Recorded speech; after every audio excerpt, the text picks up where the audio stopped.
ఎన్నో ఆటపోట్లను చూసాం, ప్రభుత్వాలని నిలదీశాం, ప్రభుత్వాలలోనూ పనిచేశాం. కానీ గత 5 ఏళ్ళు ఈ రాష్ట్రంలో జరిగినటువంటి పాలన మాత్రం భారతదేశంలో ఏ రాష్ట్రంలో జరగనటువంటి దుర్మార్గపు పాలన జరిగింది. సమాజంలో ఏం జరిగిందో మన కళ్ళ ముందు కనపడింది.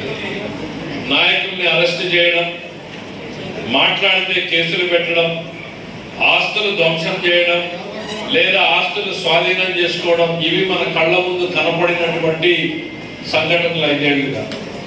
కనపడకుండా లోపల జరిగినటువంటివి ఏంటి అనంటే ప్రభుత్వ ఆస్తుల దోపిడీ, ఇసుకలో భయంకరమైనటువంటి దోపిడీ, మద్యంలో ఏ రకమైనటువంటి దోపిడీ జరిగిందో విచారణలో మీరు చూస్తా ఉన్నారు.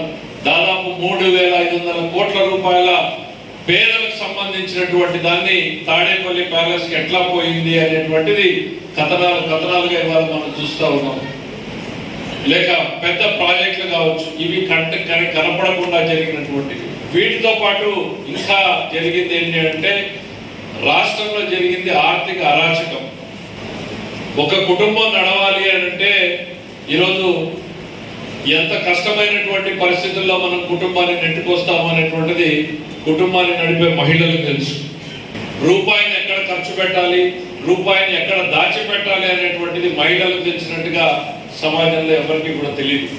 మరి అట్లా నడపాల్సినటువంటి ప్రభుత్వాన్ని ఆర్థిక అరాచకంతో, విధ్వంసంతో ఏ స్థాయికి తీసుకెళ్లారంటే భారతదేశంలోనే అప్పు తీసుకోవడానికి వీలు లేని అనర్హమైనటువంటి రాష్ట్రం ఏది అనంటే ఒకే ఒక ఆంధ్రప్రదేశ్ గా మిగిల్చారు.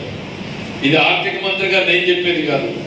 భారత జాతీయ స్థాయిలో భారత నీతి ఆయోగ్ సంస్థలు చేసినటువంటి నివేదికల్లో ఇచ్చినటువంటివి చివరి 2 రాష్ట్రాలు ఏవి అనంటే పంజాబ్, ఆంధ్రప్రదేశ్. పంజాబ్ కైనా 10 రూపాయలు అప్పు తీసుకునేటువంటి అవకాశం ఉందేమో, కానీ ఆంధ్రప్రదేశ్కి అప్పు తీసుకోలేనటువంటి పరిస్థితులకి వెళ్ళిపోయింది రాష్ట్రం అనేటువంటి తేల్చి చెప్పారు.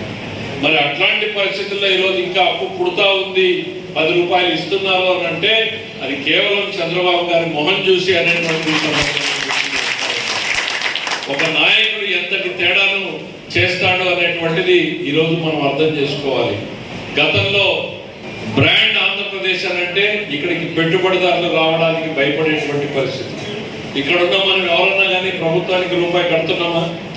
మనం ఎవరు కట్టం. పల్లెల్లో ఉన్న మనం ఎవరం కూడా ₹1 ప్రభుత్వానికి కట్టం. మరి ప్రభుత్వం ఎక్కడి నుంచి డబ్బులు తెస్తుంది, ఎక్కడి నుంచి ఇన్ని స్కీములు ఇస్తా ఉంది అని అంటే రాష్ట్రంలో పెద్ద పెద్ద పరిశ్రమలు కట్టేటువంటి ట్యాక్సులతోటి, పన్నులతోటి ఈరోజు పథకాలను నడుపుతా ఉన్నాం. 5 ఏళ్లలో జగన్మోహన్ రెడ్డి గారు కొత్త పరిశ్రమల్ని తేకపోగా ఉన్న పరిశ్రమల్ని కూడా రాష్ట్రం నుంచి తరిమేస్తే ఒకవైపు అప్పులు తెచ్చి భయంకరంగా పతనానికి తీసుకుపోయినాడు, రెండో వైపు పన్నులు కట్టేటువంటి పరిశ్రమల్ని బయటకు తరిమేస్తే ఇక రాష్ట్రం భవిష్యత్తు ఏంటి?